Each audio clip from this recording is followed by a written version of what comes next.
제가 오늘 그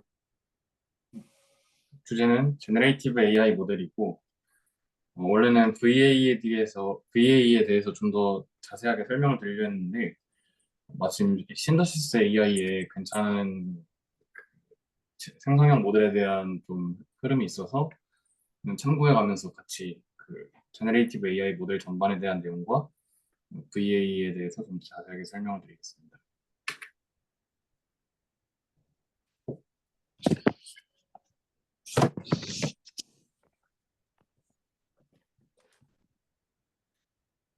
네, 생성형 모델은 일단 대표적으로 오토인코더를 들 수 있는데요. 오토인코더는 이미지를 레이턴트로 압축시켰다가 디코더를 통해서 다시 원래 이미지로 복원하는 작업을 수행하는 네트워크입니다. 핵심은 이 레이턴트로부터 이미지를 디코딩하는 게 이제 생성형 모델의 출발이라고 할 수 있는데, 이 오토인코더 같은 경우에는 이미지를 레이턴트 코드로 잘 압축시켰지만 어, 이 사용자가 원하는 이미지를 생성하기 위해서는 그 과정이 쉽지가 않습니다. 왜냐하면 레이턴트에서 어떠한 의도대로 데이터를 잘 샘플링하고 그 데이터로부터 디코딩을 해야 되는데, 막상 오토인코더를 만들고 나니까 그 인풋들이 어떠한 지점에 대해서 압축이 되고 그 지점으로부터 출력이 되기 때문에 이걸 임의로 조작하는 게 굉장히 어려워지게 됩니다. 그런 문제가 있었고, 어드버서리얼 오토인코더 같은 경우는 간을 통해서 그 과정을 좀 더 해결하려고 시도한 연구입니다. 이 아키텍처에서 오토인코더는 통상적으로 이미지를 압축하고 다시 디코딩하는 역할을 하고, 디스크리미네이터는 간처럼 경쟁 학습을 시도하는데요. 레이턴트에서 이제 페이크 레이턴트 분포를 실제 이미지로부터의 리얼 레이턴트 분포와 구별하도록 학습하게 됩니다. 즉, 여기 이미지를 인코딩을 통해서 레이턴트 코드를 만들고, 여기서 이 만들어진 분포가 어떤 실제 이미지의 분포를 따르도록 그 레이턴트 코드를 이제 학습을 일종의 레귤러라이제이션을 시도하게 되는 거죠. 그리고 간의 이 디스크리미네이터처럼 이 디스크리미네이터와 인코드 디코더를 경쟁 학습을 학습하게 됩니다. 즉, 이런 과정을 통해서 그 이전에는 오토인코더가 레이턴트 스페이스로 그 이미지를 압축했지만 그 어느 지점에 압축되는지 알 수가 없기 때문에 그 복잡도로 인해서 샘플링이 어려웠다면, 임의로 원하는 분포를 흉내내도록 레이턴트 스페이스를 학습할 수 있게 돼서 생성형 모델을 위한 그 샘플링에 더욱 용이해졌다고 할 수 있습니다. 그 다음으로 이게 지금 설명드리는 흐름이 이 모델들이 등장한 순서는 아니지만 좀 이해가 쉽게 조금 배치가 되어 있고요. 다음으로 설명드릴 거는 베리에이셔널 오토인코더입니다. 여기서는 인코더를 통해 입력의 분포를 특정한 지점으로 그 맵핑하는 게 아니라 어떠한 분포를 따르고 있다고 가정하고 그 분포, 즉 레이턴스 스페이스 자체를 예측해보는 시도를 합니다. 그래서 인코더를 통해서 나오는 결과가 어떤 분포의 파라미터들이고, 그 파라미터를 통해서 입력 데이터를 이 레이턴트 스페이스 상의 분포 형태로 매핑을 하게 됩니다. 그리고 그 단순히 그 예측만으로 수행하는 게 아니라 내가 근사하고자 하는 어떤 분포를 정해놓고 그 분포를 이제 노이즈 형태로 그 파라미터에 가미시켜서 베리에이션하게 만든 효과가 있는데요. 이거 여기서는 사실 단순하게 이 베리에이션을 더했다기보다는 내가 이 레이턴트 스페이스로 근사하려는 분포를 지정해줬다는 점에서 좀 의미가 큽니다. 근데 이제 오늘의 주제이기 때문에 뒤에서 좀 더 자세하게 설명을 드릴 거고요. 이런 방법을 통해서 이 사람들이 유저가 좀 더 원하는 형태의 레이턴트 조작을 가능하게 해서 이런 생성형 모델을 위한 시도들이 있었다고 보시면 될 것 같습니다. 그리고 이제 달리에서 디스크리트 VA를 썼었죠. 여기서는 이제 텍스트와 이미지의 혼합이 주요점이라고 할 수 있습니다. 기존의 이제 오토인코더와 같은 구조를 그대로 가져가고, 그 다음에 이 레이턴트 코드와 이 텍스트를 또 다른 텍스트 임베딩을 만드는 인코더를 통해서 나오는 이 임베딩을 통해 그 근사하도록 만들어서 결과적으로 이 텍스트를 넣었을 때 그 텍스트가 임베딩 되고 그 임베딩에 원래 이미지에서 사용됐던 그 디코더가 결합돼서 이렇게 오른쪽과 같이 텍스트와 이미지를 넘나드는 그런 결과를 가져오게 됩니다. 텍스트를 인베딩 할 때는 텍스트에서 가장 효과적이었던 이제 트랜스포머 기반의 인코더가 사용이 되었고요. 이제 여기도 마찬가지로 텍스트와 이미지의 인베딩을 결합하려 했던 최초의 시도는 아니었지만 이 레이턴트 인베딩을 디스크리트한 형태로 만들어 놓고 이미 텍스트의 인베딩이 그 이미지의 인베딩을 따라가도록 만든 그런 효과적인 시도라고 볼 수 있습니다. 다음으로 이제 디퓨전 기반 모델이 등장을 하는데요. 이거는 사실 이전에 디퓨전 관련한 그 발표 때 소개를 해드렸으니까 여기서 좀 간단하게만 말씀을 드리면 이미지의 노이즈를 점차 섞어가면서 완전한 노이즈 형태로 만들고 그 노이즈를 다시 이미지로 보고하는 과정. 이 과정을 통해서 이 노이즈 레이턴트 스페이스로부터 어떠한 이미지를 생성해내는 그러한 모델이라고 할 수 있고요. 장점 이 구조와 뭐 별개로 장점으로는 이제 노이즈를 점차 제거하는 형태이기 때문에 굉장히 선명하고 효과적인 이미지를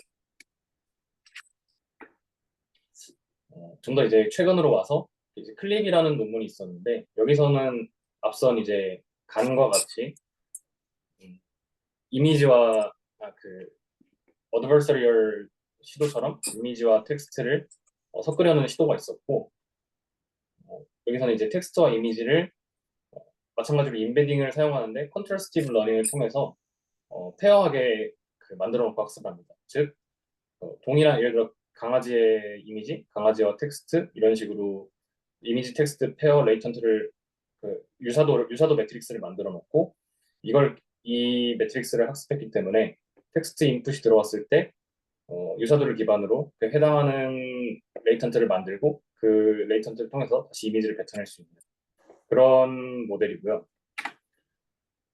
그다음 이제 스테이블 디퓨전 같은 경우에는 앞선 이제 개념들이 거의 다 가미가 되었다고 볼 수 있습니다. 그래서 기존 디퓨전처럼 이미지의 노이즈를 섞어서 레이턴트화를 하고 프롬프트로 들어가는 이제 예를 들어 텍스트를 예를 들면 텍스트 프롬프트를 인베딩으로 만들고 이 인베딩을 앞선 이 이미지의 레이턴트와 섞어서 역으로 이제 디노이징 하는 과정을 거치게 되는 거죠. 즉 이 앞선 디퓨전 모델에서 단순히 이미지를 노이즈로 이미지를 바꾸는 게 아니라 레이턴트 형태를 그 노이즈를 섞고 디노이징하는 그런 과정을 거치게 되고 그 레이턴트 형태이기 때문에 다른 이제 인베딩들이 섞일 수 있게 되는 거죠. 여기 오른쪽에 있는 컨디셔닝에 보면 뭐 시멘틱 맵, 텍스트, 레프레젠테이션, 이미지 등 다양한 이 컨디션들이 있는데 즉 인베딩 형태로만 만들 수만 있다면 어떠한 인베딩이든 섞어서 디노이징 과정을 통해서 내가 원하는 결과를 만들 수 있다는 것이죠. 최근에 이제 생성형 모델들은 이 스테이블 디퓨전의 그런 구조를 많이 가져가고 있고요. 굉장히 좀 효과적인 퍼포먼스를 볼 수 있습니다. 그리고 이제 VA를 들어가는데 VA가 사실 앞선 그 설명드린 이 생성형 모델들이 한 가지 개념들이 다 쓰이고 버려지는 게 아니라 다 연결돼 있죠. 특히 VA가 굉장히 중요한 그런 시발점이라고 볼 수 있기 때문에 오늘 좀 설명을 드리려고 하고 다음에는 이어서 다른 모델들도 좀 같이 설명을 하는 시간을 가져보겠습니다. 오늘 VA에서는 이제 이 목적을 이해하는 게 제일 중요한데요. 오토인코더의 단점을 생각해 보시면은 이 이미지를 레이턴트 스페이스의 어떤 지점으로 압축을 하고 그걸 디코딩하는 과정 때문에 내가 임으로 이 레이턴트 스페이스로부터 샘플링을 했을 때 원하는 결과를 얻기 어려웠습니다. 그래서 VA에서는 이미지를 단순한 이 레이턴트 스페이스의 지점이 아니라 분포를 이루도록 매핑을 하고 이 분포를 통해서 약간의 내가 의도하는 대로 샘플링을 하는 과정을 거쳐서 생성형 모델을 구축하려고 시도를 했고 이 구조도 한 번 더 설명을 드리면 이미지를 인코딩을 통해서 내가 원하는 분포의 파라미터를 통해서 이 분포를 만들어내고 그 분포로부터 디코딩을 한다고 보시면 될 것 같습니다. 근데 이제 문제점이 이 학습 과정에서 디코딩 품질은 즉 리컨스트럭션에 참여하는 그 디코딩 품질은 분포의 분산이 작을수록 향상이 됩니다. 그리고 입력 데이터의 분포가 멀어지기 시작하고 즉 과적합이 되면서 우리가 원하는 생성 모델로서 디코더가 아닌 일반적인 오토인코더를 학습하게 됩니다. 여기 앞에 보시면 분명히 분산이 작을수록 향상된다고 하고 근데 이제 멀어지기 시작하는 게 이 학습의 방향성이 되겠죠. 이게 약간 좀 모순이라고 생각할 수도 있는데 아래 그림이 좀 명쾌하게 설명을 드릴 수 있을 것 같습니다. 이 각각의 원들이 입력 데이터의 분포라고 보시면 될 것 같습니다. 이 분포라는 게 이렇게 널리 퍼져 있으면 당연히 이 리컨스트럭션 품질이 떨어지게 되겠죠. 그래서 단순히 리컨스트럭션 그 최적화를 그 로스로 삼게 되면은 이 분포의 크기가 점점 줄어들게 됩니다.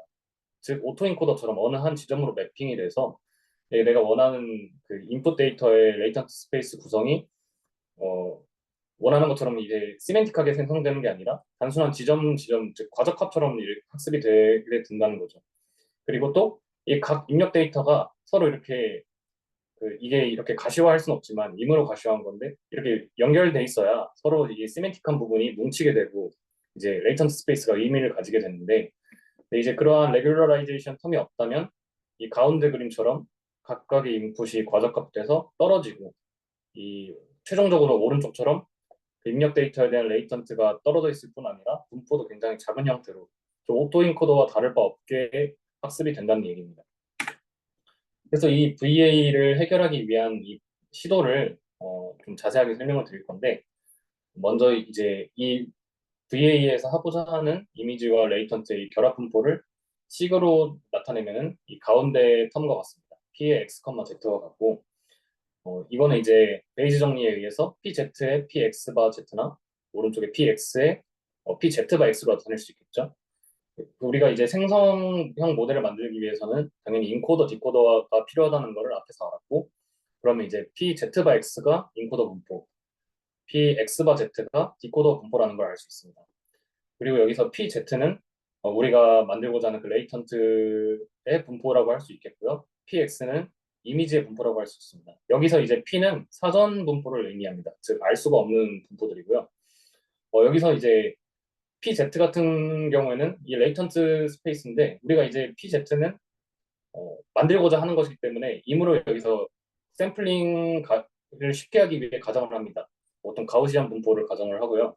그래서 이제 그 저희가 사후 분포 가정을 했을 때 QZ라고 두고 가우시안 분포니까 뮤나 시그마를 이제 찾아내는 그런 시도를 할 수 있겠죠. 어, 그리고 이제 PX는 이미지의 분포이고 이 이미지 데이터의 분포는 굉장히 복잡하기 때문에 알 수 없습니다. 그리고 PX 바 Z는 이제 디코더의 분포인데 이 오른쪽에 이미 복잡한 분포 PX가 있기 때문에 왼쪽 분포를 먼저 간소화시키고 오른쪽 분포를 찾아내는 시도를 하게 됩니다. PZ는 이미 저희가 가우시안 분포로 가정을 해놨기 때문에 PX 바 Z도 굉장히 간단한 형태의 가우시안 분포로 가정을 합니다. 공분산을 사용한 가우시안 분포인데 일단 가우시안 분포의 곱이 결과적으로 가우시안 분포를 이루기 때문에 일부러 이렇게 디코딩해서 심플한 형태를 먼저 선정을 하고요. 그럼 이제 저항이 가우시안 분포를 따르게 되고 우항은 이제 PX가 복잡한 분포를 가정하기 때문에 PZ 바 X도 자동으로 이제 굉장히 그 사전 확률로서 복잡한 분포라고 추정하게 됩니다. 그리고 VAE에서는 PZ 바 X, 즉 이 인코더 분포가 이대로는 이제 복잡한 이미지 분포와 그 인코딩 분포로는 이제 최적화를 할 수가 없기 때문에 어, 여기 PZ바의 뮤X 시그마 X, 즉 이 레이턴트를 이용해서 QZ로 근사를 하게 됩니다. 즉 어떤 입력 데이터로부터 알 수 없는 그 인코딩 분포, 인코더의 분포를 알 수가 없기 때문에 QZ라고 임으로 근사를 한 형태를 근사를 해서 학습에 참여하겠다고 하는 거죠. 뒤에를 보시면 좀 더 이해가 갈 겁니다. 그래서 이제 중요한 개념인 엘보 개념이 나오는데 이 엘보는 이제 뒤에 다른 행성형 모델들에서도 항상 쓰이는 개념이고요. 즉 이 복잡한 분포 PX 이미지의 분포를 학습하기 위해서 이 앞선 이 베이즈 정리식을 전개하게 됩니다. 알아두셔야 할 거는 이제 케이벨 다이버전스 확률 분포 거리는 항상 이 두 분포 간의 거리를 나타내기 때문에 0 이상이라는 것이고요. 아래 식을 이제 바로 전개를 해보면 px, z라는 이 결합 확률 분포가 px의 pz 바 x로 나타내질 수 있고 여기에 각각 로그를 붙여서 로그 확률 분포로 이렇게 사전 확률로 나타낼 수 있습니다. 그럼 이제 로그 p의 x가 로그 p의 x, z 마이너스 로그 p의 z 바 x로 나타낼 수 있고 근데 여기서 이제 우리가 알고 싶은 건 사후 확률이기 때문에 q의 z에 대한 이제 기대값으로 이렇게 양쪽에 항을 씌워주게 되죠. 근데 이제 그 QZ는 이제 PX와 관련이 없기 때문에 로그 PX로 그대로 나오고 그 아래쪽에 있는 이 기대값을 씌운 분포에다가 이 가운데를 그 가운데에 있는 로그 QZ와 관련된 식을 마이너스 플러스로 붙여주게 됩니다. 그럼 이제 이 그 아랫줄에 빨간 네모가 있는 이 식처럼 정리가 되고 그럼 이제 로그 P의 X가 좌항과 우항으로 나눠지게 되는데 이 우항은 자세히 보시면은 KL 다이버전스의 식과 동일하게 되죠. 그럼 보시면은 Z와 그 사호확률인 QZ와 사전확률인 PZ 바 X의 거리가 되는데 앞서 얘기했던 것처럼 PZ 바 X는 저희가 알 수 없는 확률입니다. 그래서 이 거리가 그 의미적으로 해석하게 되면은 인코더로 만들어낸 레이턴트와 우리가 학습한 레이턴트만의 그러니까 정답 레이턴트와 우리가 학습한 레이턴트의 거리가 되는데 이 거리가 줄어드는 편이 당연히 유리하게 되겠지만 이거를 그 PZ다 X를 알 수 없기 때문에 왼쪽에 있는 식을 건들게 되는 겁니다. 이 왼쪽에 있는 식은 이제 엘보라고 에비던스 오브 로어 바운드라고 부르게 되는데 이거를 이제 키우는 게 유리한 그 학습에 유리한 방향입니다. 그래서 이거를 키우게 되고 근데 왜 키워야 되는지는 오른쪽에 굉장히 좀 잘 설명이 되어 있는데 우리가 이미지 데이터는 데이터 인풋으로 사용하는 이미지 데이터는 한정이 되어 있기 때문에 여기 로그 px를 컨스턴트하다고 보고 이 정해진 범위 내에서 그 KL 다이버전스 식과 이 엘보식이 이렇게 차지를 하고 있습니다. 오른쪽 그림에서. 근데 이제 KL 다이버전스로 인한 이 분포 간의 거리가 줄어들면 좋겠지만 이걸 알 수가 없기 때문에 다룰 수가 없기 때문에 그 아래쪽에 있는 엘보식을 최대한 키워서 어, 학습을 시도하려고 하는 겁니다.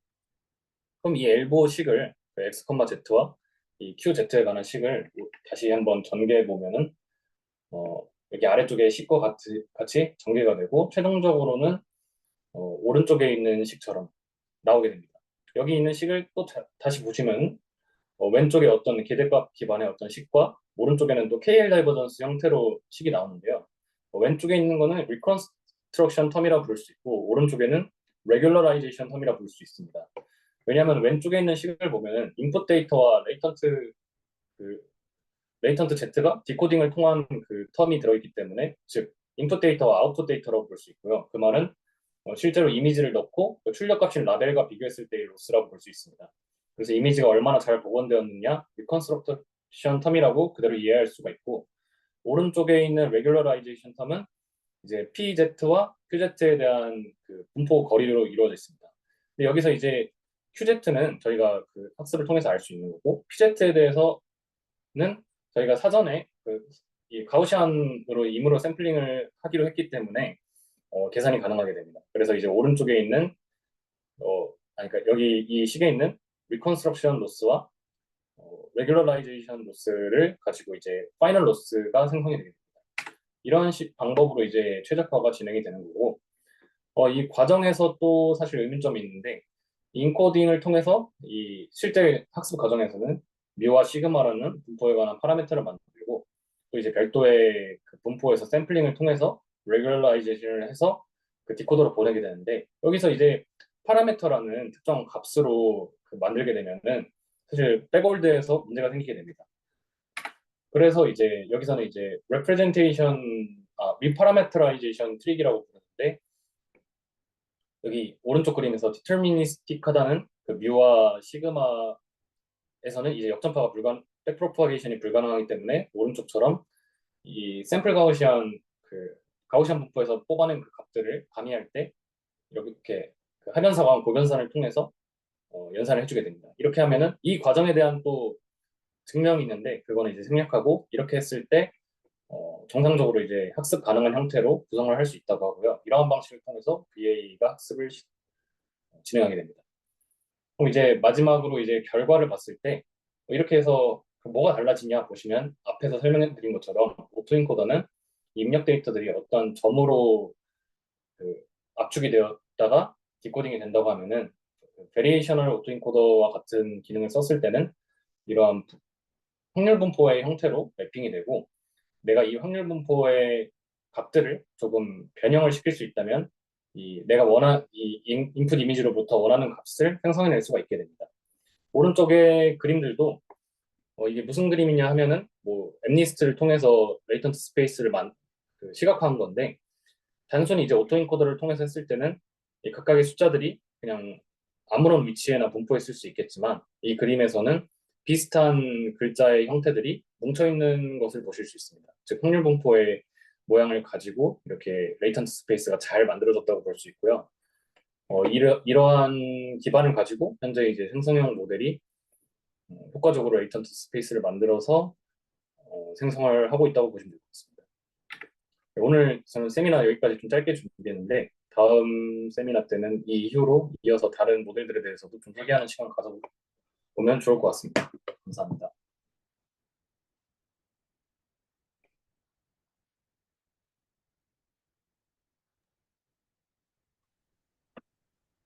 예, 고생하셨습니다. 뭐 질문 사항 있으시면 편안하게 질문해 주시면 좋을 것 같습니다.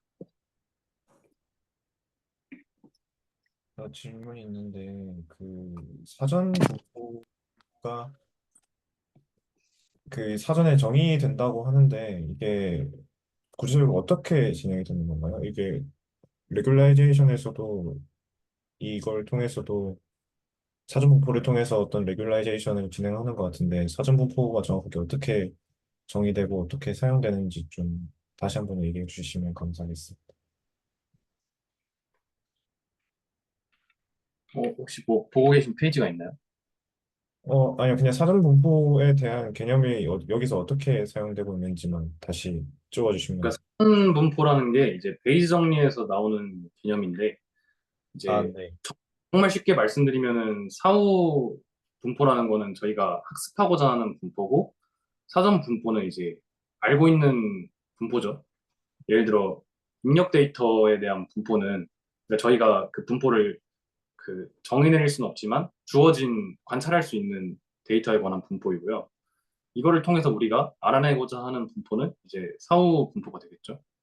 그럼 여기서는 사전 분포가 VAE에서 사용되는 여기 그 여기 일보 보시면 설명할 때 하는 사전 분포는 그러면 어떻게 다 스테이트 사전 분포라고 볼 수 있는 거예요. 그냥 그러니까 가우시안 샘플링으로 진행했다라고 생각하면 되는 건가요? 아니요, 그런 건 아니고, 그러니까 px, z라는 이 결합 확률 분포를 봤을 때 사전 분포로 그냥 정의를 내리는 건데, 어, 예를 들어 px 같은 경우에는 이미지의 저희가 관찰할 수 있는 이미지의 분포라고 할 수 있겠고, pz x는 그 이미지로부터 레이턴트 스페이스를 만드는 그 인코더의 분포겠죠. 근데 이제 이게 말하자면 이상적인 분포라고 할 수 있겠죠.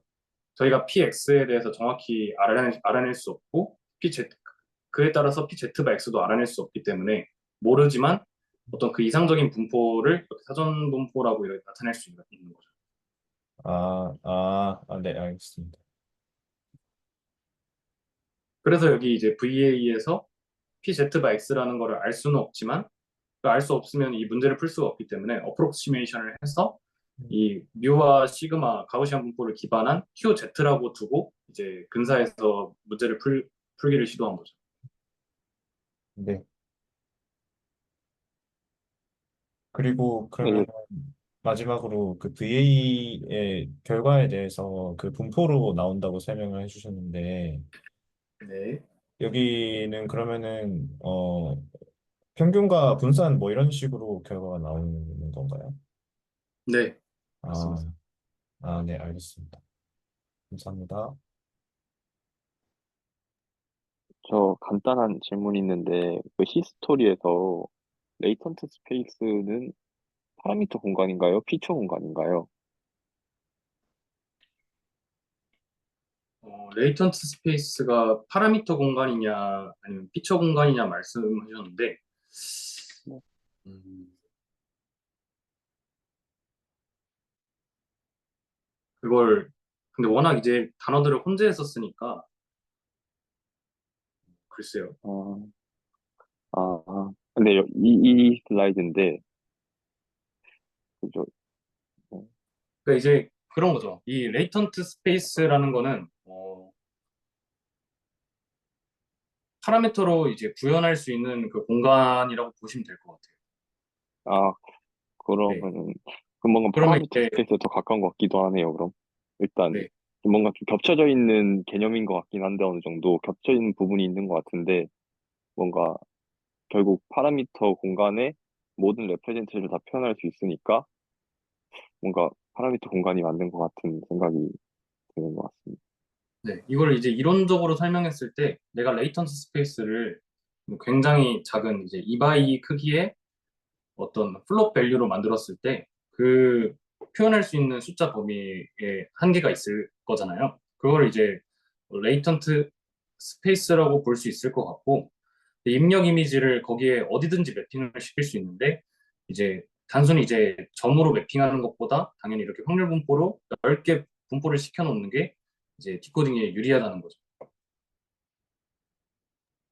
네, 감사합니다. 이해했습니다. 감사합니다. 또 그냥 궁금한 건데 그렇게 이점이 있다고 말씀해 주셨는데 그 뭔가 맨 마지막 페이지만 봐서는 사실 그 분산 평균 분산으로 나타내는 이점이 사실 정확하게 직관적으로 좀 나타나지가 않아가지고 약간 예시라도 좀 설명해 주실 수 있을까요? 어, 정말 좀 이 페이지에서 직관적으로 설명을 드리면 이게 무슨 이상한 고양이 그림이 있는데 이 고양이 그림을 예를 들어 강아지 그림으로 바꾸고 싶다. 그게 이제 생성형 모델의 그 목적 중에 하나잖아요. 네. 그러면 이제 이 고양이 그림이 있는 레이턴트 스페이스에서 만약에 오토 인코더가 아니라 이 그림 이 왼쪽의 그림을 보면은 이 옷이 점으로 매핑이 돼 있는데 저한테 이제 이 레이턴트 스페이스를 통해서 어, 다른 옷을 생성하고 싶다고 생각해 보시면 될 것 같습니다. 뭐 바지를 생성하고 싶다거나 반팔을 생성하고 싶다거나 분명히 비슷한 종류인데 다른 옷이죠. 근데 그게 일반적인 오토인코더로 학습을 했을 때는 이 저희가 이론적으로 시멘틱하게 생각했을 때는 이 옷의 그 레이턴트와 그 좀 근처에 그 인베딩 돼 있어야 이상적이라고 할 수 있는데 오토인코더는 전혀 그 역할을 하지 못한다는 거죠. 예, 그래서 이해했습니다. 이제 이 분포 형태로 이제 넓게 이렇게 퍼뜨려서 학습을 시도한 거고 이 다양한 데이터의 분포들이 그 레이턴트 스페이스에 매핑이 되면서 오른쪽과 같은 그림이 되는 거죠. 그래서 내가 이제 원하는 값을 조정해서 그 생성이 가능하게 된다는 거죠. 음, 네, 이해했습니다. 감사합니다.